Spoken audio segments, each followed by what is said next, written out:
Hello, my dear learner, and welcome back to my YouTube channel. Today, I'm going to read another interesting article, and this article is from Express.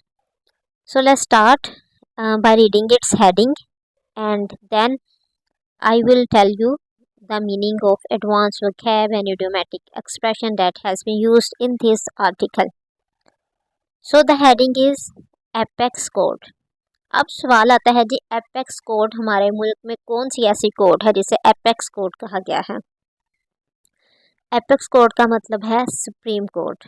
हमारी जो supreme code है उसे ही apex code कहते हैं।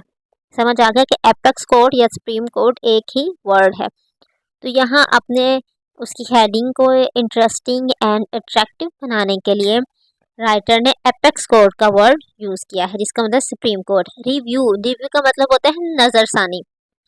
ठीक है, उन्होंने किसी केस पर नज़रसानी की है। टू हैव लॉस्टिंग इम्पैक्ट कहते जो उनका जो नज़रसानी है ना, टू हैव, उसका क्या होगा, देर पा इम्पैक्ट असर हो। किसी केस पे उन्होंने नज़रसानी की है, दोबारा से उसे रिव्यू करने लगे हैं कि इस पर क्या क्या और हो सकता है। कहते हैं कि इससे ना क्या होगा, बहुत देर पा असर होगा।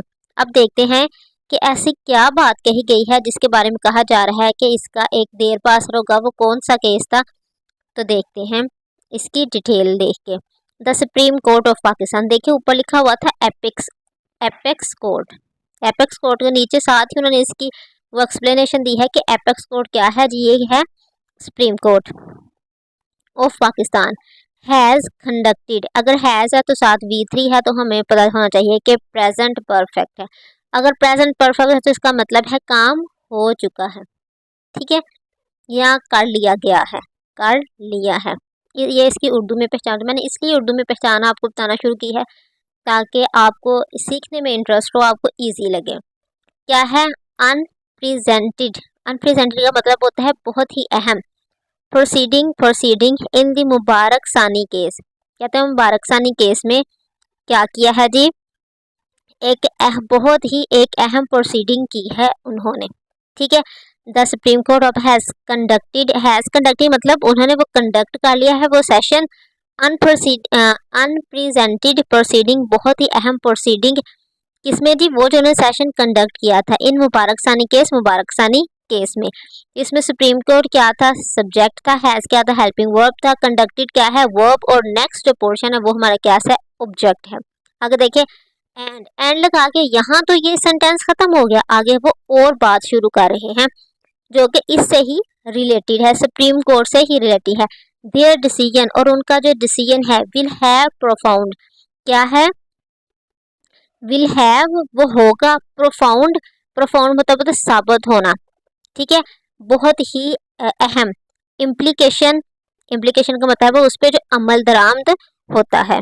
ठीक है जी, क्या कहा जा रहा है, विल हैव प्रोफाउंड, होंगे प्रोफाउंड गहरे इम्प्लीकेशन असरात फॉर के लिए।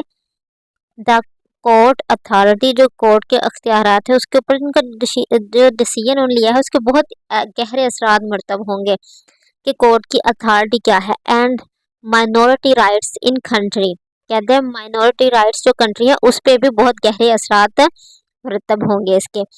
कहते हैं क्या हो रहा है, किस चीज़ पे जो माइनॉरिटीज़ के राइट्स की हम बात कर रहे हैं, वो यहाँ बता रहे हैं कि वेयर, जहाँ religious extremism is on the rise.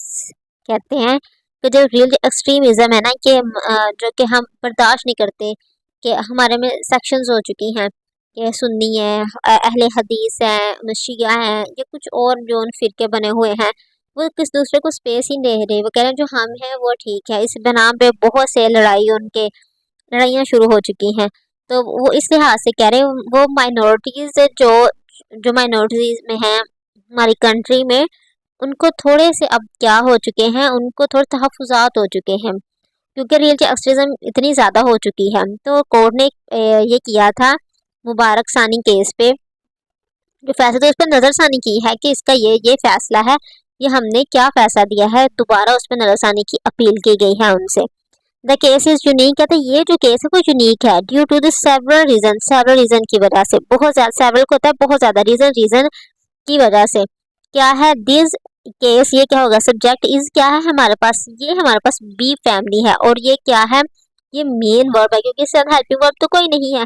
Is unique, ये यूनिक है। Due to several cases, several cases की वजह से। थ्री डिफरेंट जुडिशियल आर्डर, कहते हैं इसमें 3 डिफरेंट जुडिशियल आर्डर आ चुके हैं एंड 2 रिटन एक्सप्लेनेशन भी इस पे आ चुकी है।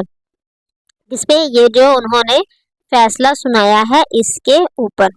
अब देखते हैं कि क्या उन्होंने फैसला सुनाया है, कि ये भी राइटन है, ये हमने कि अभी भी एमपी के साइंस के बारे में कि किस बारे में उन्होंने फैसला सुनाया है। ऑन दिस मैटर, इस मैटर पर। इवन नाउ, इवन नाउ फिर भी, इवन नाउ का मतलब होता है कि 2 डिफरेंट तरह के केस है लेकिन उसका जो फैसला है वो सेम है। ये मैंने एग्जाम्पल के तौर पर बात बताई है कि हमें दो हम किसी से हम बात कर रहे हैं, 2 शख्स हैं, और मैं कह रही हूँ कि उसने ना मुझे 10 रुपए दे दिए हैं। अब मेरी बहन है वो कह रही है कि हाँ 10 रुपए तो दे दे, लेकिन अभी भी उससे हमने और लेने हैं 10 रुपए 20 रुपए। तो बात क्या आ गई है फिर भी कि एक बात हम कर रहे हैं, इसमें हम फैसला नहीं कर रहे, हम उस पर मजीद कह रहे हैं कि हमें और एक्स्ट्रा हमें कुछ ऐड करके दें। तो क्या हो, उसका क्या होता है, इवन नाउ फिर भी।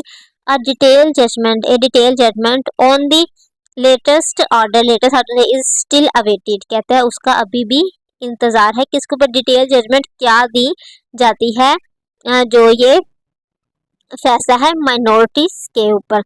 The controversy started in February, कहते हैं जो कंट्रोवर्सी थी ये स्टार्ट हुई थी फेब में।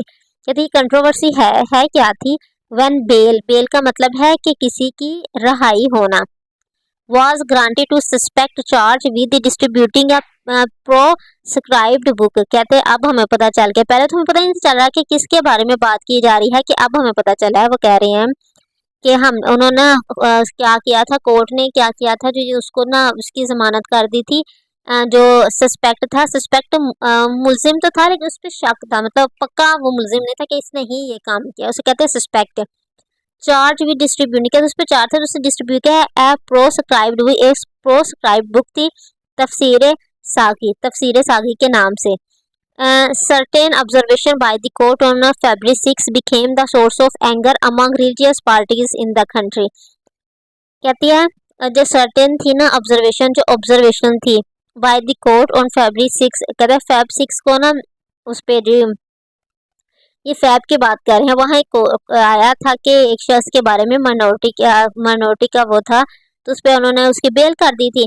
तो कहते हैं कि उसकी जो पाकिस्तान जो दूसरे रिलीजियस पार्टी से उन्होंने कहा था क्यों इसकी बेल क्यों की है, ये एक प्रोस्क्राइब्ड बुक है, तफसीर जो उसने शाया की थी उस पर कुछ तहफ़्फ़ुज़ात थे एक बुक पे, तो उस लिहाज से उस पर चार्ज था, लेकिन हमारी कोर्ट ने उसे बेल उसकी रिहाई दे दी थी। तो ये became the source of anger, क्या सोर्स ऑफ एंगर, ये एंगर की वजह बन गई थी among religious parties in country में जो हमारी रिलीजियस पार्टीज हैं उनके दरमियान। ये था जी आज का मतलब जो न्यूज़ थी।